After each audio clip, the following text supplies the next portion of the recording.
yakoresheje umukenyero wa 4-5 umwe agarukana Manuel bibaje no kubihindura mu bari batangwa ari 4-3 bien sûr 4-3-3 sivyo Mugazo ubona ko n'ubundi ni Jaglice na Savinho hagati ya John Stones ariko arakasa kuri 6 Kevin De Bruyne hamwe na Bernardo Silva mvango ari kumwe hagati mu kibuga curaba ushizemo De Bruyne ushizemo na Bernardo Silva abakinyi babiri ku ruhande rwanje bakuze kaho na Chelsea we yafashe risk aravuga ngo rikwa Modric n'ivyo experience ariko muga bivanye na match ngiye gukinira imwe ingufu zidasanzwe manzuje hanze nkene match nyaruka nkene match y'ingufu uraza kuza korosha match cyane uraza kuza korosha match mu nyuma mugabo banzuje hanze gatonya manze shiremwo kamavinga ashobora kunyarukana imipira manze shiremwo uno munsi Sebayos ashobora kukina umupira mwiza vyamukundiye manze shimuje De Bellingham mugabo Pepe we waza kuzana abagabo babiri novuga ngo kariyere zabo ziriko zigera kumwisho nivyo babaye abakinyi beza mu myaka iheze ndetse n'imbere na Bernardo Silva imbere ya Real Madrid ndetse na John Stones nico kimwereka mugabo muri iki gihe si babakinyi nako miri y'abakinyi bamaze igihe muri projet parushe imvune n'ikiniki si babakinyi bagifise ubushobozi bwo gufata hagati mu kibuga ha Real Madrid kuko niho hantu Manchester City yahuri kunze gukorera mu gutsinda ikipe yitwa Real Madrid tukiraho wavuze kuri flexibility mu busatirizi wavuze kintu bijanye n'amadiyama inzahabu gukoresha babakinyi una musi nivyo ntabwo ari Madrid igendera ku bakinyi baba nimero 9 by'umwihariko canke se baba typical number 1 nako baba typical number 9 ariko no musi ugejeje kura urabona ko baba elie baba kinyi bo ku ruhande uno musi urana ko uruhande Vinicius acamwo rushobora gucamwo Mbappe akanagwa byinshi gusuma ivyo ariko guno musi aciye mucije kuguye ku 9 cyane Ancelotti acaraza aravuga ati sawa reka nze muri uyu mukenyuro none mfate Mbappe na Vinicius mukero bane babiri ndabazanye nk'abaki nkaya madiyama kwa Pep Guardiola yatanguje Jaglic aza kuva agize imvune ku munota wa 20 ku munota wa 30 ego sivyo yagize imvune ku munota wa 30 imba nihenze naho nyina agize imvune uno musore bitwa Jaglic acasurizwa na Phil Foden aza kuva asubizwa na Phil Foden kurundi ruhande ashira umusore bitwa Savinho anatanguza Erling Brot Haaland mugaje mukenyo wa 3-3 inyuma yabo ashira Bernardo Silva KDB hamwe na John Stones hagati mu kibuga nimbona musi icafaje Ancelotti ari flexibility yaba bakinyi yatanguje cyane mu busatirizi tereka Mbappe na Vini imbere yabo inyuma yabo Bellingham na Rodrigo mu gihe Dani Ceballos na Camavinga bari ngaha hagati bari gukasa Pep Guardiola wewe mwino equipe yatanguje uburyo yabakinishije tuvuze ko aribyo byamukoze ko imbere ko tuzi inyuma mu bwugarizi reka tugende taye par étape ubusatirizi bwa Madrid ubusatirizi bwa Man City abakinyi hagati Man City gwa ibintu bitanu iraremye 5 ibintu bitanu byose kipe iraremye Man City icambere igwaye ubwayo ni ekipe igwaye kukuba bafise umumenyereza yitwa Pep Guardiola Joseph Izara ico ni kintu cambere no kuvuga ngo ahandi tayari kubishura ku kibazo muri ubu bugwayi butanu aho muza kumbaza hose ndi tayari kubishura iki ni cambere icya kabiri Manchester City igwaye ku ruhande rw'abakinyi ifise squad icya kane Manchester City irikira sufura bivanye n'ico twokwita ibihe kinico nyamukuru ibihe bagezemwo naminganira n'umutama arambwira ngo aho hambere twe dufashe inkozi y'ikibi twarayibamba ariko mwebwe abubu kubamba mwumva ko vyabaye Galilaya gusa ako ntabwo ari umutama w'umurundi ntabwo ari umutama w'umurundi ko biri kuzi sinzi ko ari umudagi no ko yari uwa nta murundi muze ngo yarabamvye umuntu muhevuze ngo kera sinzi ko akiri uwo mutama wo mu ntuma woze akavuga ati wavugiye ku radio ko ari umutama mwigeze kuganira ubageze sinzi yageze hari kera uya na je nari muto ndambwira ati mwana hari ibintu biba mwino minsi ukabona mubonye nk'amafilime bariko barabamba umuntu mukibaza ngo ni ibintu vyabaye Galilaya canke n'ibintu mu mafilime babishe ati twibwe dufashe umusuma twaramubamba ibihe uyu munsi hari ikintu ba basi babonye mu myaka iheze abasi nubwo atabona Imana mushobora byose imuzigame kumbure igihe cyose asigaye ngaha ku isi aza kibe hanezero ariko natwe tubona tumwereke urwo rukundo kuko nibaze ko ari n'ikintu kibabaje ariko ari ikintu Abasi yabonye mu myaka iheze ashobora kuza kakubwira ati bahizi umwaka uyu n'uyu hana habereye iki ugacumura uti Abasi hajya ahantu habereye ico gihe bari bafise amaprojet ameze uko uyu munsi bahadandariza urwagwa kwari badandariza urwagwa te nanje amateka nayandikiye hajya ukumva aho wiratira ko mu bwana watereye ibaro canka aho wiratira ko wabatirijwe cyane uyu munsi yashobora kuba harakabari kandi umuntu akaba yibereye muhira akavuga ati kwa Patrick niho hari urwagwa ruryoshe ariko mwegeze kwitegura muri siga murambara murabegwa iwanyu barakata inkoko barateka ugiye muri cya kibanza ugiye kukibatirizwamo mugakubwibi uyu munsi harakabari hari umuntu avuga ati aya desa naho icupa ry'urwagwa ngiye muri kiriya kibanza vuga ngo ibihe ivyo vyose ndaza kuba ndabisobanura icyakane gikomeye cyane ni klebe buri rukino rwose ikinye irukina nka finali mu yandi majambo ni klebe ibwirizwa gukina yitanga yirekura kuri buri rukino kuko nka West Ham irashobora kuvuga ngo nitwakina na Leyton Orient canke nitwakina na Crewe Alexander canke na Bolton Wanderers turaza kuba dukuramwo umukinyi nka James Ward-Prowse twongere dukuremwo Kat Zuma kapitene wacu naco biza kuba bidutwara mugabo Pepe yahura na Brentford aravuga ngo ngakuramwo Ruben Dias ninjizamwo umwana muto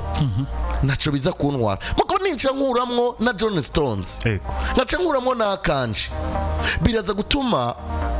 Brian Mbeumo nuno mugabo azwi ku izina rya Wissam Wissa bambera ikibazo bano bari capable mu miniti 5 yo kuntsinda ibitsindo bitatu none ni gute no ruhurira Kanji Ruben Dias ndetse nuno mugabo azwi ku izina rya Phil Foden canke buri wundi mukinyore wese muri Manchester City kandi nzi yuko aribo bakinyi bashobora kumfasha mwene minota 90 kuzigama ino ntsinzi mu gihe muri Premier League urukino rushobora guhinduka mu munota umwe nuvuga nibashobora gukina ubuzima bwo kubaho bigungirako babwirizwa kwitanga kuri buri rukino bagezeko murabe nk'inkino 30 Manchester City baheruka gukina n'imiburiburi ya ekipe yatangura ibice 80% uyisanga mu kibuga kandi ugasanga batanguranye urukino barahezanije urukino encore bafise n'umusaruro mwiza ivyo rero iyo bikoze igihe kirekire pumzi haragera igihe ikaguherana sinzi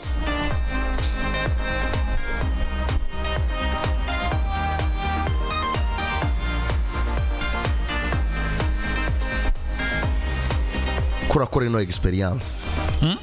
sinzi kurakora ino experience twifuza kuja bukuruzi turi hejuru ku musozi mu bikoresho tuza gukoresha canke bishobora kuko hari umuntu ashobora kubaza ikoga bagabo bakavuga ati koga ntibirimo kabisa ariko tugiye kuja bukuruzi hajya hari gitsibo hari kibido idumu hari nibuye muri batatu hedikirisi ashobora kuyatisha nigitsibona kirambika ku mazi ndagenda tu ko ndaze kuba ndagifata ngende jabuke Patrick ati aya ibuye niryo sawa tiribuye ko rimeze nk'ubwato nindagicarako ibintu ntibigenda neza hagacaba intambara hagati yanyu muri batatu akadumu murakaretse canke ibido murayiretse umutima ugacukubwira ati erega we watoye wihenze uri gutora ikiziriko akadumu karipoyi canke ibidiripoyi iri ngaho mugaca mutangura kujyanira bya bintu bitagira akamaro bibiri ibuye nikiziriko kandi hari akabido ku ruhande hari akabido kari ko kujabutsa we wijyamire ko gusa ko nyene kakaremba ku mazi kakakujabutsa ivyo mugaca mubisiga ukavuga uti turaza guhatiririza ku ikamba canke turaza kuba tugwanira ku ibuyi mwese mugakoroka mumaze kuba mukoroka icari kubajabutsa mukagisiga imusozi nukuvuga ngo rero izi ekipe nka Manchester City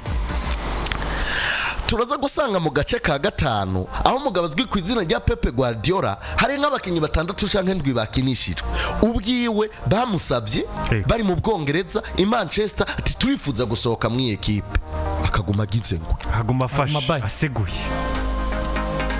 nubwo bagumya hari gihe usanga ugumije ikizogutibura ariko mwico giyo bareka bakagenda akaba carira cyo gihe ciza cyo gutora solution Kevin De Bruyne wamurekuye umaze kumurekura ni wabishatse abakinyi bandi baremeye kagenda urosa umwanya mwiza uko abafana igihe uzogira ibihe bibi bavuga bati nitugifise Kevin De Bruyne nitugifise Ederson Morales nitugifise Iriko Gundogan nitugifise Bernardo Silva nitugifise Kyle Walker urazi bayize kwa kakana ariko Ancelotti yamakoresha yes Ancelotti burya bafise equipe de base dahindura kubujya yibo abuzizemwe umukinyi canka abakinyi nka babiri ashobora kuzana abandi abana agashiramo akabrikora akakwereka ati Florentino Perez nivyo ndatsinzwe match mugabo ubone ko narimbuze nakana naka nani muri process zo kwidebruya ibi kwa Pepe rero nibikunde ni nabwo bugwayi bwa gatanu tumanuke turabe abana baje nk'amasolution muri Manchester City Phil Foden uhakenye nkino hafi majana numwana ubona yuko atari busohoke muri club umwana yitwa Cole Palmer ahari hose ameze neza numwana ubona yuko kuri ziye nimero Kevin De Bruyne akina ko 10 yari kuba yaratanze solution and then ugende urabe muri no Manchester City yose dusigaranye abahari nabariko baragira iki nabariko barahatirizwa usibye Jesco Jovardiol uwitwa Nathan Ake uwitwa Savinho uwitwa Brot Erling Haaland ndetse n'uno mugabo azwi ku izina rya Jack Grealish abandi bose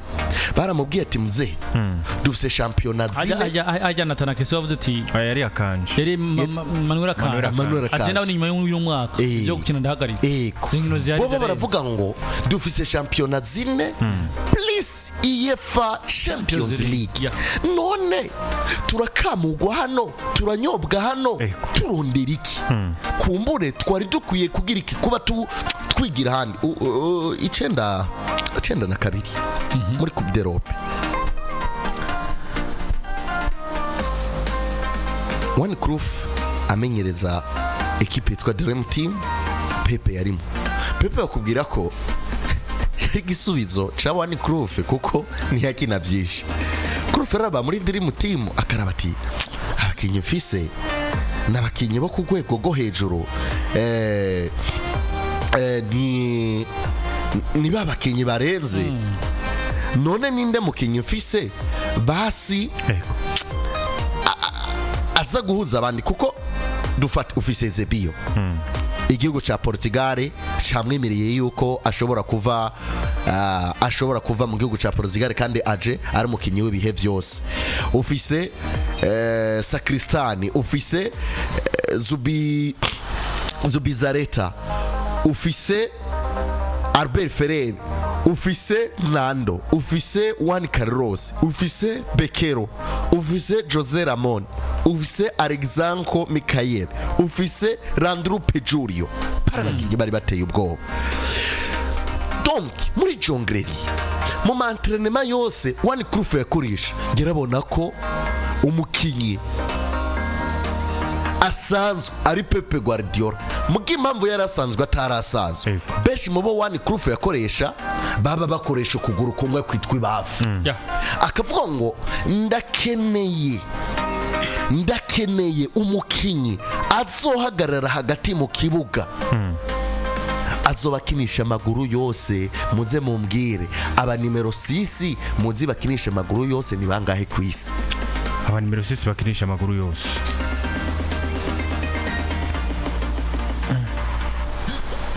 nimero 6 hajya Mateo ntayatera kuva Sic inde kuva Sic Mateo kuva Sic kuva Sic umenga aragerageza buhoro buhoro uwa mbere nzi yari Claude Makelele Claude Makelele yigeze kubwira Cristiano Tipeti nuncenga kandi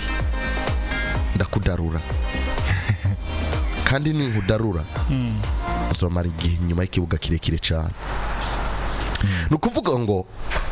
mu nimero 6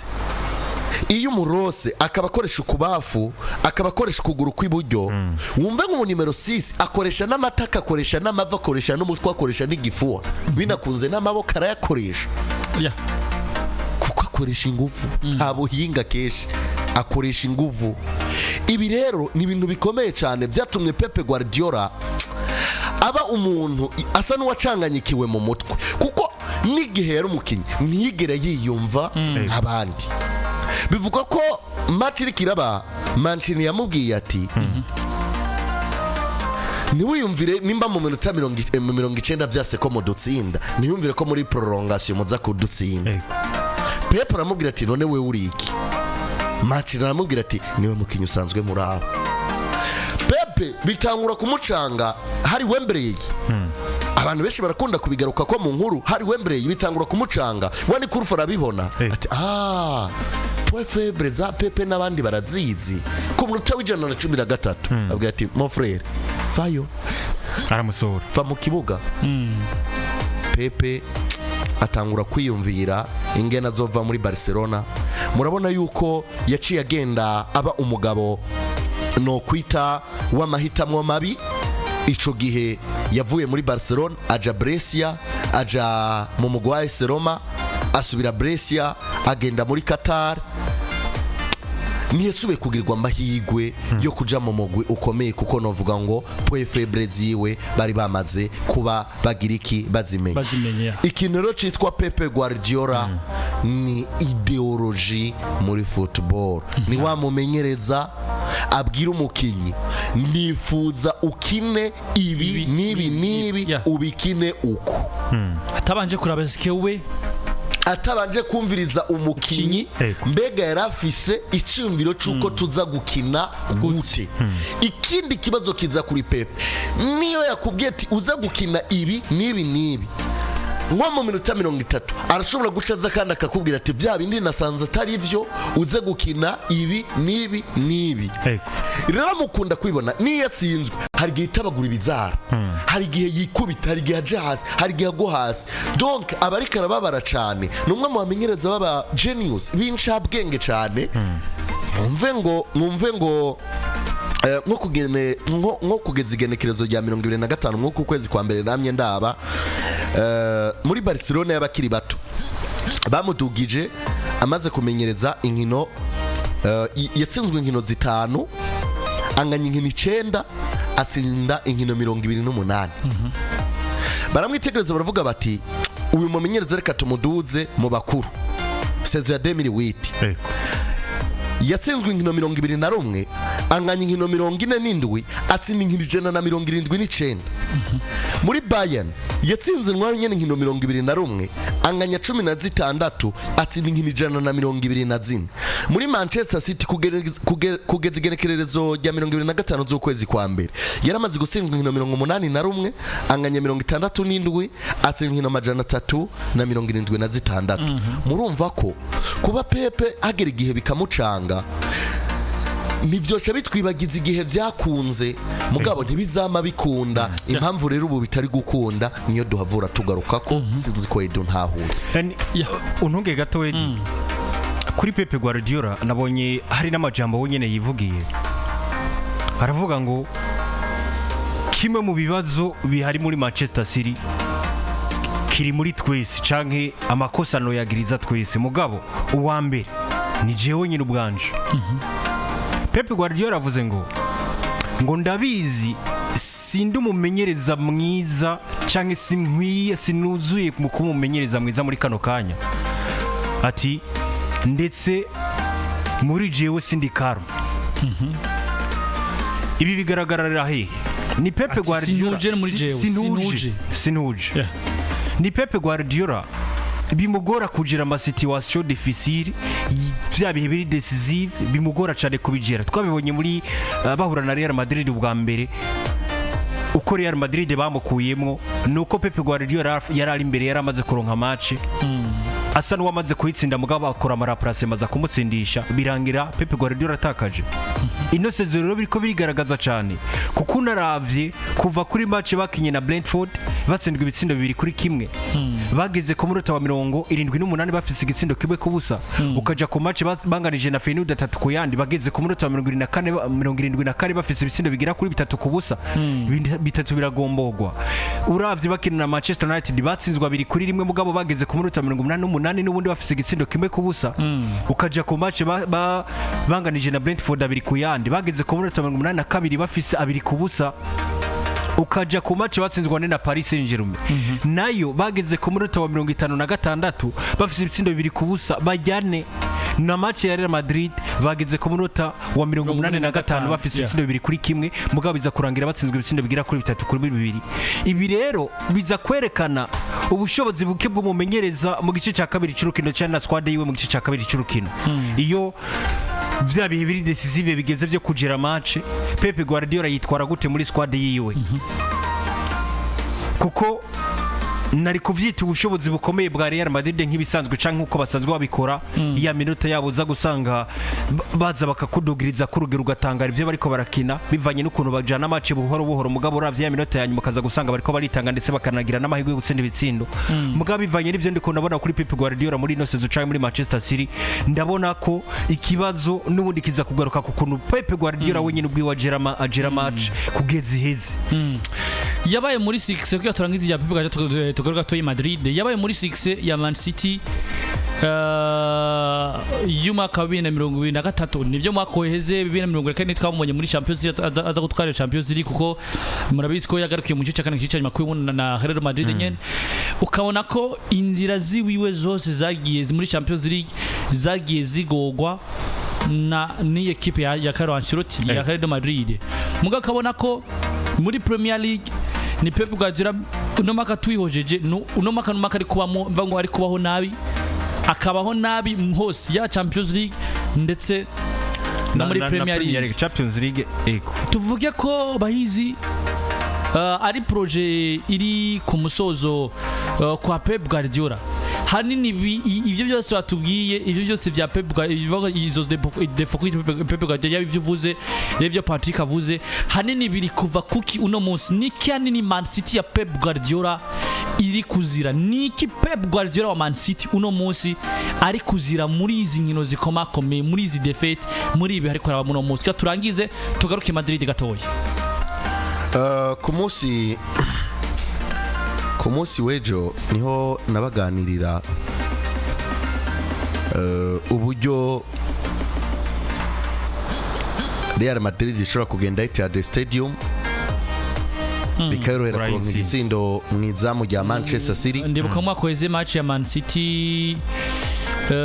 yari yatangwe kubera i Santiago kubanganya 3 ku bindi bahize yabere Etihad turi gusasangura match ya Etihad ibanganje kimwe kindi dukara ati hano Man City gutanga ino match ise bibiri cyo baranganya Madrid cyarangera yikuye ku kindi akumusoje aratubwiye ati uko biri kose hakimvura Etihad yume igiriki Madrid hano ifite amanota 3 neza cyane. Agwero baca batana kubiri baca namwe imisaraba ukuvuga ngo Edi mbabwira nti unatunyarukiriza ku ingorane ya Man City ya Pep Guardiola n'ingorane ya Pep Guardiola ya Man City. Ukuvuga ngo babwira nti ku munsi w'ejo Real Madrid rafise amahirwe yo kugenda ku kibuga cya Manchester City karonka igitsindo ari nako Manchester City ishobora kwishura ico gitsindo. Ariko hari kandi kantu narababwiye aho nyene, nabwira nti iyi City rero bigaragara ko itari capable yo gutsinda ibitsindo bitatu canke bine mu izamu rya Real Madrid. Nimba ivyo bitokunda, reka twibuke Real Madrid muvuga ngo yaravunikishije ninde,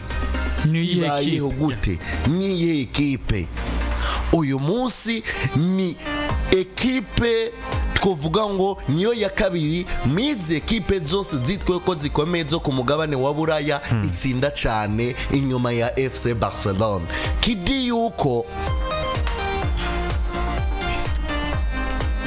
Espagne ni nk'umusozi uri kibiti bike mu mwaka wa 2025, hanyuma England cyangwa Ubwongereza akaba ari uwundi musozi uhana urubibe n'umusozi witwa Espagne. Muri 2025 Espagne iri kiriyumvira ati niki ca mbere kiri gutuma umusozi witwa England uri kumera k'ibiti birebire kandi bifise amashami meza meza. Hanyuma 2025 Espagne ikabaho yiga ingene ishobora gufata bya bindi vyariko biratuma umusozi witwa Ubwongereza ubriya canke ubaka ibiti bizima, ugacigeruka bifata ukabiteragira ku musozi witwa Espagne, bya biti bigaca bikura n'ingoga kandi bigakurira rimwe, byose bikaba birebire. Ntusubira kuvuga ngo nguriye musozi witwa Bwongereza ngurika ibiti birebire, ngurika ibiti bifise amashami. Ikideja wa musozi Espagne wahoze urika ibiti bikeyi bigufi, ubu byarabaye birebire byose. Mwumve ngo ekipe ya mbere kwinosi ya Rurema isatira cyane mwema ekipa akomeye ku mugabane wa Buraya ni Barcelona, iya kabiri ni Real Madrid. Kidi Real Madrid, kidi FC Barcelona, ni le deux clubs ibije binini ku isi bitavugwa mu mazina buri wese yubaha. Iyo rero urinze wumva ngo FC Barcelona niyo isatira cyane, Real Madrid gacibi ya kabiri mu busatirizi, bakaba bariko baranakurikirana bahiganwa igikombe citwa cha championnat citwa La Liga. C'est chaud, birashushe. No muri UEFA Champions League bari kuvyerekana, Barcelona irazikazihonda, Real Madrid ni gahoro gahoro ariko ikirazira zihonda kuko ifise Mbappe, ifise Rodrigo Goes, ifise Vinicius, ifise Gide, ifise tout autre bashobora kuza kukubuza kurokayo manota atatu. Tugaruke rero kwa City. Vinicius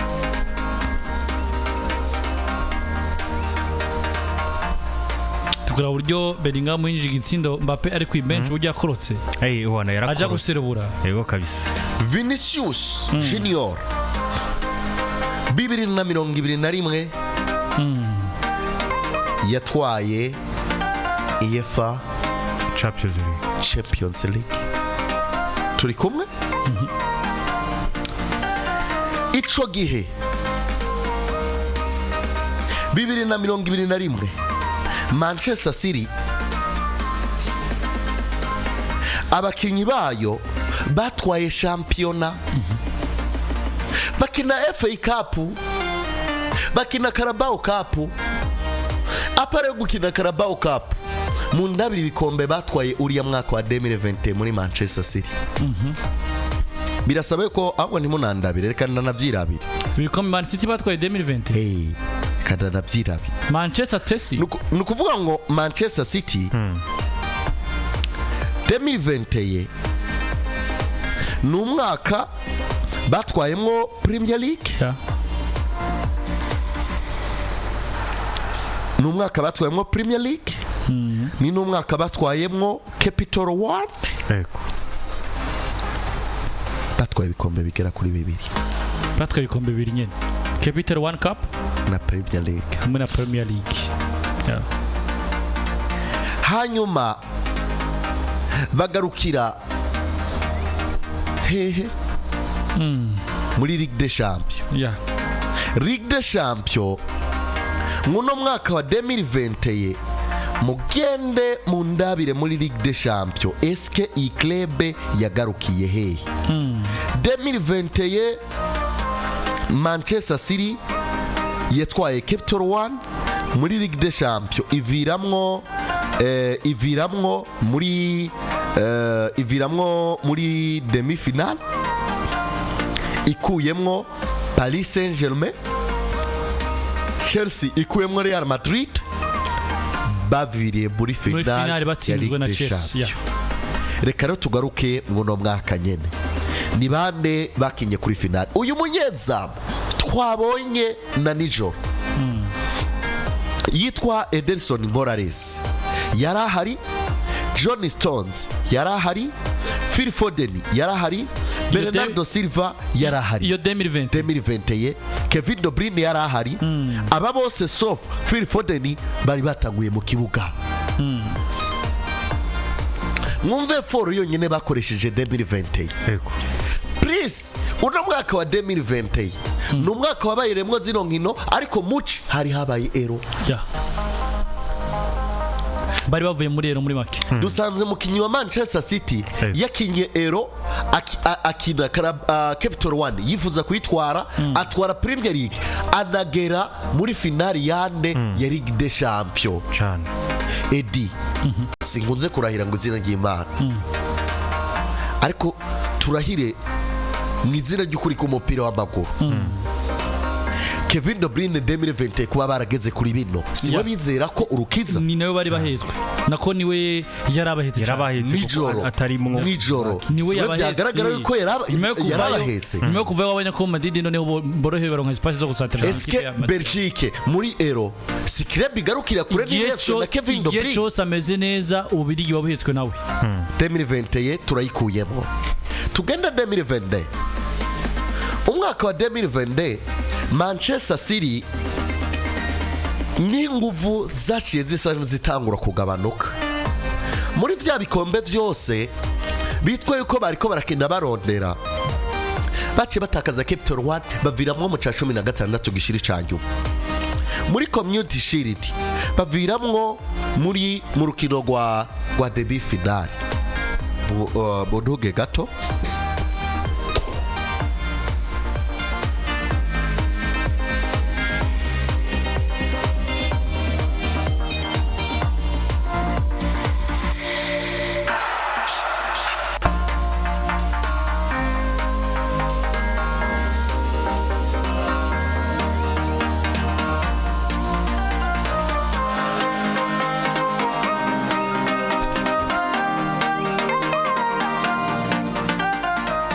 Yes, merci Edi. Baviramwo muri Community Shield batsinzwe na Leicester. Reka ngugarukane equipe rero yatsinzwe na Leicester. Harimwo uwitwa Nathan Ake, harimwo Ruben Diaz, harimwo Cancelo, Fernandinho, Cole Palmer, Gundogan, Samuel Edozie, Ferran Torres, Riyad Mahrez, Benjamin Mendy na Zach Stephens. Muri aba bakinyi bose batanguye mu kibuga City isigaranyemwo abakinyi babiri naho nyene hari habaye bricolage Nathan Ake mu mutima wa defense. No kuvuga ngo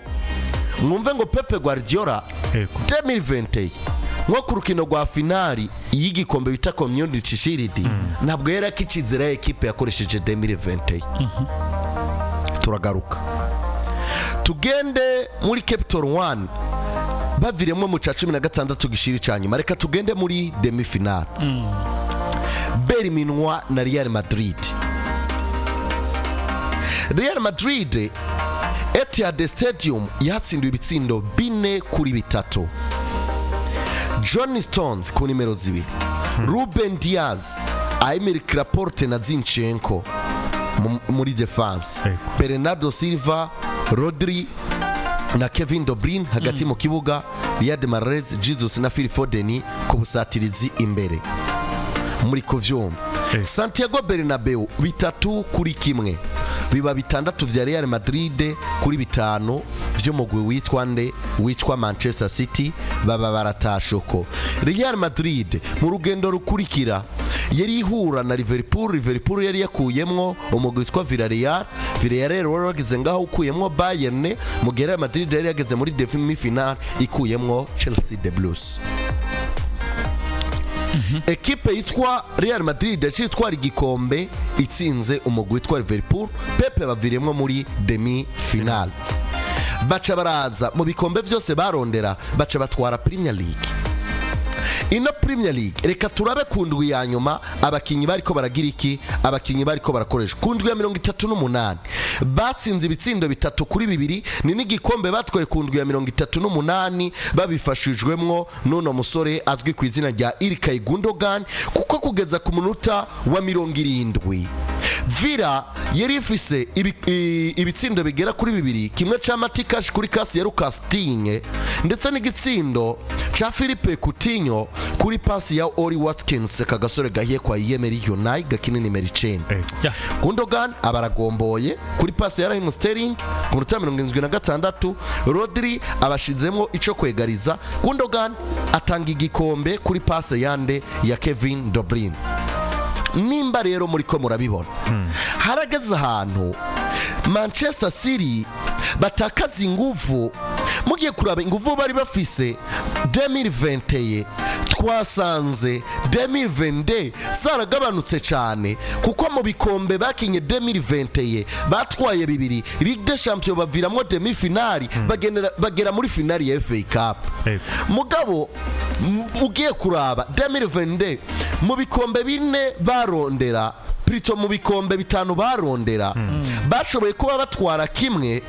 Champions League demi final, Capital One icya 16 gishiri cya nyuma, demi final ya Community Shield bafayiringira muri demi final ya FA Cup. Murumva intege nke zitanguye kugira iki kugaragara kwitwa Pepe Guardiola nubwo arose Premier League. Reka tugende 2023 Pepe Guardiola yaciye agira ati reka mpebe ibikombe bigera kuri 2. Aheba Capital One kuko yaviriyemwo quart de finale, aheba na Community Shield. Mugabo atwara Ligue des Champions, atwara Premier League, atwara na FA Cup. Ni nkuko hoza umugwi wo ngaha mu gihugu cy'u Burundi wavuye mu gihugu cy'u Burundi ugenda ugatwara CAF Champions League, ugacitwara Ligue 1 ariyo twita Primus League, ugacondera ugatwara na Coupe du Président. Abakinyi babandi nyene abatwe Champions League akarero batwara, abatwe Champions League ya CAF akarero batwara championnat, akarero batwara Coupe du Président. Rezami imyaka 3 twavuga ati abakinyi bararushe kabisa, ni projet muri makono nabo bakinyi cavuga bati nubwo tworangiza football ivyo tugezeko birakwiye birahagije. Pepe nyuma ya 2023 muraba ama interview yose yagiye akora, abakinyi bacu bakoreshwa cyane, ibi byose zizoba ingaruka ku bakinyi. Ndushobora kumbwira ingene mukinyi ashobora gukina inkino 60 adashitsa n'imyaka 20 ataruhutse na holiday tukironka. Ico gihe biragaragara yuko n'umugore yaratanguye kumushwanira, kuko Pepe Guardiola n'umugore yarahevye aramubwira ati ukongera amasezerano muri Manchester City jewe nitugumana kuko Pepe mwino myaka 5 niwe mumenyereza yakinye amahiganwa menshi igihe kireke, donc yakinye imisi myinshi, iminota myinshi, amasegonda menshi mu gihugu cy'Ubwongereza cose. Kuvuga ngo yabaye muhira gaki mu yandi majambo, yabaye muhira yategeza kwa muhira gaki, ibyatumye natandukana n'umukecuru wiwe hari yitavye imanza mu yandi majambo. Turabandanya 2024 ibintu vyarunyutse, aviramwo mu gikombe bita Community Shield. Pepe aviramwo mu rukino rwa final atsinzwe na Arsenal ku matilo beat. Kevin De Bruyne yarahushije, Rodri yarahushije, ariko Martin Odegaard, Rosario Bocayosaka ndetse na Fabio Vieira baratsinda. Akaniko gakombe Arteta konyene yitwa yuko aheruka gukora ko ka hafi. Noneho aca twara UEFA Super Cup atsinze umugwi witwa FC Sevilla wa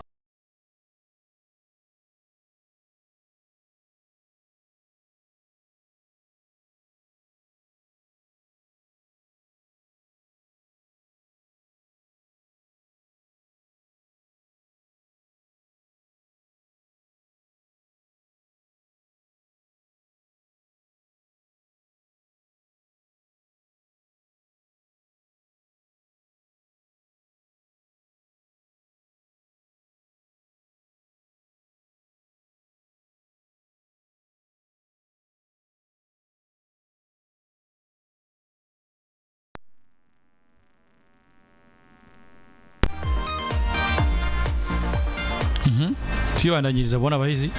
urumva tunava ku bya Pep Guardiola atsinze umugabo yitwa Jose Luis Mandiribil ku matiro beat naho nyene bigoranye atwara ino Finland ya UEFA Super Cup Ligue des Champions yaviriyemo muri quart de finale atsinzwe na Madrid atsinzwe na Real de Madrid aviriyemo muhira atwara Mondial de Club atwara igikombe bita Premier League muri no mwaka amaze gutwara igikombe bita Community Shield atsinze Manchester United Chilobit zigera ku ndwi kuri zitandatu igenekerezo rya 10 kwezi k'umunani 2024 kuko iyi yari saison 2024 2025 icyo rero nagenda kubwira mugende murabi abakinyi ba Manchester City uyu munsi bari gusabwa byinshi mugabo batanze byinshi hariho nabifuje gusohoka muri ekipe ya Pepe Guardiola aravyanga nyuma yo kuvyanka ugerageje kuraba wa Kevin De Bruyne twari tuzi ari capable yo guhindura urukino wa Kevin twari tuzi ari capable yo kumvira Pepe Guardiola bigasaba ko Kevin akina mu bwonko bwiwe yabukombinye n'ubwa Pepe Guardiola iyo capacity Kevin De Bruyne ntayagifise Manchester City ikeneye ico no kwita isukura muri iryo sukura biragoye ko ushobora gutsinda umugwi nka Real de Madrid wo kubwira ngo abantu barabizi ko dufise imvune nitwavamwo nta kibazo naha tugeze ni sawa ariko kubera ko turi Madrid turaza kugira iki kwita kujya Pep Guardiola na equipe ivuga ngo ariko kubera ko turi Madrid turaza kwita Vinicius Junior nabonye yanavuze amajambo ndetse na Ancelotti yabivuze aravuga ngo ubwo bari ko baramubaza ku nsinzi barose aravuga ngo twebwe turi Real Madrid ivyo dukora canke ivyo tumaze kugira ko tugira ko mu Champions League sinoshobora kubigusigura sinoronka no kunda bigusigurira ahubwo ni ibintu biba kuri twebwe gusa ndetse na Real Madrid gusa kuri Pep Guardiola ndangiza Edison Nteba nuko Pep Guardiola yagize ikibazo cyo kwemera kuba muri situation igoye ku ruhande rw'atazi kugera kuko Guardiola muri iki gihe ageze hahantu wenyine kubwi wavuga ngo sinumva ko ari jewe nshobora kugira ikintu mpinduye mu bakinyi banje kuko yishize muri situation ubundi igoye situation iyo umugwi ushobora kuja ku isoko ukagura abakinyi 3-4 ariko mugabo ari kureba abakinyi 10 wari kuye abakinyi 8 wari kuye abakinyi bangahe kandi ugaca usanga ni ya equipe n'ubundi tegereza gusabwa byinshi nk'ibisanzwe Guardiola muri iki gihe aravuga ngo ngiye gukina n'ivyo na equipe yitwa Real Madrid ariko mugabo ufise ndi imbere yanje muri Premier League ndi Guardiola ndafise Newcastle inyuma cingaruka kwa Real cenja kwa Liverpool cenja kwa ndi kuvuga afise match zikomakomeye imbere yiwe n'ubundi ya GSO canke gitutu yari kwarategwa abona ngo n'ubundi ndashobora kubandanya ndagitegwa kandi bibandanye biba nabi birakemugu no mwaka kwa Pep Guardiola cyangse ikiza no ko yohebo no mwaka akagereza kwiyumvira ku yindi projet y'umwaka uza kuko ngerageje kumva ibyo bahiza mbwiye n'ivyo wowe wambwiye ndumva ko uno munsi Pep Guardiola afise abakinyi bamuhaye vyose bafise uno munsi agishaka ko bimwe bamuha bagishoboye uno munsi babimuha sivyo murabona ibibazo bya Pep Guardiola uno mwaka ya Premier League Champions League ari mu marembera eske ya Premier League nibiki abantu bitege vya bindi nyene Man City ya indi komeye ya equipe ishaka guha ibintu vyiza byinshi canke suno munsi Pep Guardiola ateza kuja muri carrière yo gusubira inyuma kuraba projet no kundi kuntu yo kuba abadakina bakabarekura mugakinjiza abandi bakinyi muri projet we nshasha ku ruhande rwanje muri Premier League ntacafise cyo gutora kabisa uko Premier League kugira ngo uze kuyitwara biragusaba kugira squad kandi birakugusaba no kugira icizere muri wewe muri iki gihe Pep Guardiola bivanye na match afise imbere yiwe ni match zishobora kumusiga habi cyane gose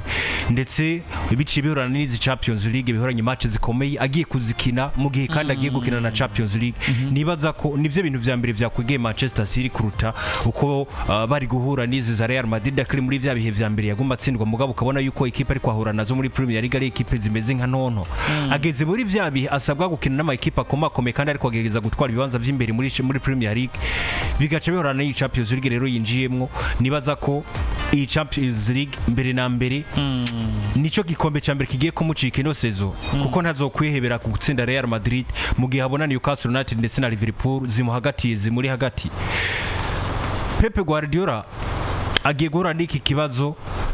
nibaza ko kigoye gukemura kuri we ndetse ku bwanje yarakwiye kuba wa mugabo yiyumvira ngo iyi sezo ntaco ngiye guhura Manchester City reka ntegure ngwane ndayirangize hanyuma singume nishira kuri pression ngo nkene gutwara byose muri Manchester City. Mu majama kiyabahize Pep Guardiola arasabwa iki seza ihebe ategure equipe ishaka kuresista muri Big Four arondeje uwo mwanya kuzokina Champions League chance nta seza zoheba nta seza zoheba ahubwo Pepe ndabivuye kuri zino micro Pepe azoheba akazi nimba warabonye Kusanov hariya bazanye Kusanov kugira ngo barekure entre ya Ruben Dias n'uwitwa Akanji bari gutegura cyane nimba warabonye Omar Malmouche bari kugerageza kurondera umukinnyi miburiburi yoza kujua lol y'uwitwa nde Jack Grealish hanyuma nimba Jack Grealish bitari bukundi kuko Jack Grealish iza muri Manchester City nabona kazokiniriya lol y'uwitwa Bernardo Silva bakamugomiza nko ku bufo Elie kuko numwe mu bakinnyi baduga cyane ama Kevin De Bruyne akabaho nka playmaker mugabo uyu munsi asa naho ari kumeranja amatome n'ibindi bigiye bitandukanye afata Savinho Kevin De Bruyne n'abandi iyi City yuyiravye ubona ko ibice 70% nivyo abakinnyi bakwiye gusohoka rero Pepe tuzi suwo kubaka bishasha kuko financial player ni ikintu gikomeye cyane uno munsi Pepe avuze ngo arondera abadefenseri beza nta ekipe izotanga umudefenseri muzima mutange musi ya miliyoni 50 ugiye kuraba nta ekipe izotanga umukinyi wo hagati batamwikoreye mwimutange nyene musi ya miliyoni 50 muri Manchester City nimba Pepe bizomusaba nk'imiliyoni 600 canke 700 bizoca bimusaba nk'imyaka 2 canke umwaka umwe kubaka abo bakenye kugira ngo batware ibikombe eske Pepe arasigaje imyaka 3 muri Manchester City nico cyo kwibaza usanga Pepe azovuga ati ndasohotse muri City mbasigiye abakinyi bashasha zana umumenyereza kanaka nka kuriye kwa Jurgen Klopp ansubirire je ndarusha yes nuko rero yo ni Man City mbere ko duhereza kwa Madrid twibutse ko twamaze kuba tugira isaha 6 na Safibu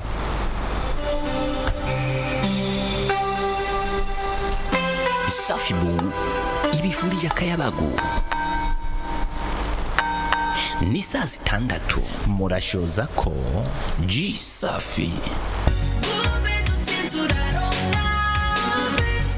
Simo aho ni wava kuri telefone nta bindi byo uwo muntu muri ko murandikiranira abagucuye yo we nta makuru yise bamukanura mubone ubu jewe nguza amamega ndayabyaza umusaruro aha ndiko ndaca amafaranga oya ugize amakenga raba ntubona raba hewe none ibi biharuro niyo amafaranga yo na bubet none bubet ntuza amateka yayo jewe uvuze bubet numva amafaranga aha tuguma tubetinga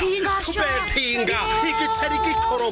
gikoroka yo muri bubet barashizemo na limikashi ayitsindiye uyadaha